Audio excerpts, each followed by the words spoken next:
way jaalala dhalaan Oromoo nama jaalattumo way miskiina sabrii dhalaan Oromoo qabdumo yaa rabbi numdundame yaa rabbi numdame mee dhalaan teenya daabanan naqaan jettu bar warri isaaniitis bar daabatti naqaasin hin jaani jaartii tee bulfadhuu mee sin jaanii bar mee haftee kanaachi mee jaartii tee bulfadhuu mee viidiyoo tana dhaggeeffadhu yaa gowwaa dhalaa teenyaa wajjin buluu wallaale mee viidiyoo tana dhaggeeffadhu viidiyoo tiyya tana qacalu dhaggeeffadhu mee tuffatteen dhiisinii tuffattee biran kutinii.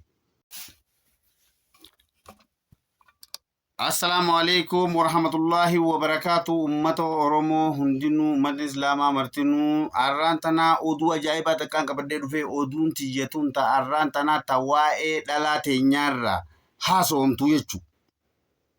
Arra ajandaan kiyya kan dubartii teenya ta Oromoorraa haasa'ame kuni ajandaa maal isiniif fakkaata seetan ajandaa tola dubartii teenya ta Oromoorraa haa'ee arra toltummaan isiidhaa yoo kan jettu taatan arra dhalaa teenya ton Oromoodhaa akka qabdan akka qabeenya qabdaniin fuutan feetu dhabaatee feetu qabaataa ta'e ni fuuta akkatti fuutetti numa fuuta oggaa fuutee kabajaa dhalaa teenya tanaaf hin qabnuu jechuu akkasilaa biyyoota Arabaa biyyoota Somaalee biyyoota Amaaraa kan ollaa keenyaa Itoophiyaatii fi biyyoota ollaa Afrikaa kana hundaanuu yoo laalle dhalaa teenya eega fuutan booda amma biyya keessatti hoggaa ta'u dhalaan teenya eega wal fuutanii waliin gatteessan si wajjiin bultii teetan itti yaaddee karoorsitee karkabdiin hin jee hoggaati asiin baate isiin asiin baate hoggaan joo kuni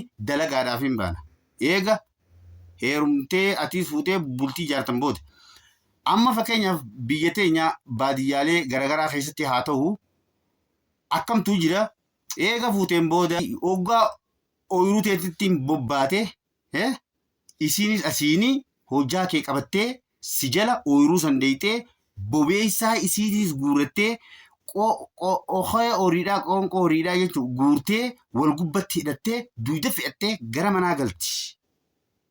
Eega galteen booda daakuu isii midhaan isii fudhattee daakuu geeffattee daakkattee deebitee akkasi shuroo gootee subaata kee gab gootee lafa keessee si eeyti.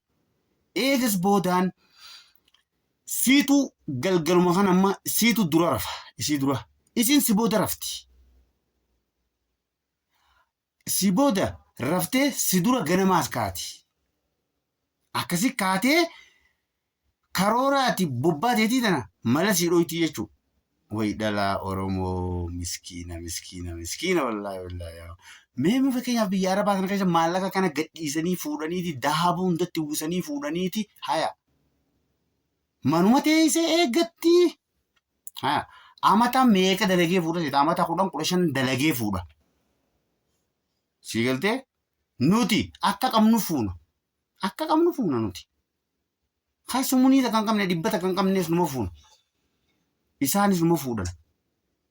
Dalaganii haftaanii eega umrii fixan fuudhan. Siigaltee yaa ummata keenya dhalaan teenya tun waan saphaadhaaf inni ittiin fakkaatin. Dhalaa teenya tana. Wallaahi billaa dhalaa teenya ta'a amaanaa rasuulli keenya jee sallallahu alaihi wasallam amaanaan dhalaa teenya tana tokkoffaan amaanaadhaa ta'e jabeessan dhalaa teenya tana gurraattii keessi markabaa tanaan siniin jee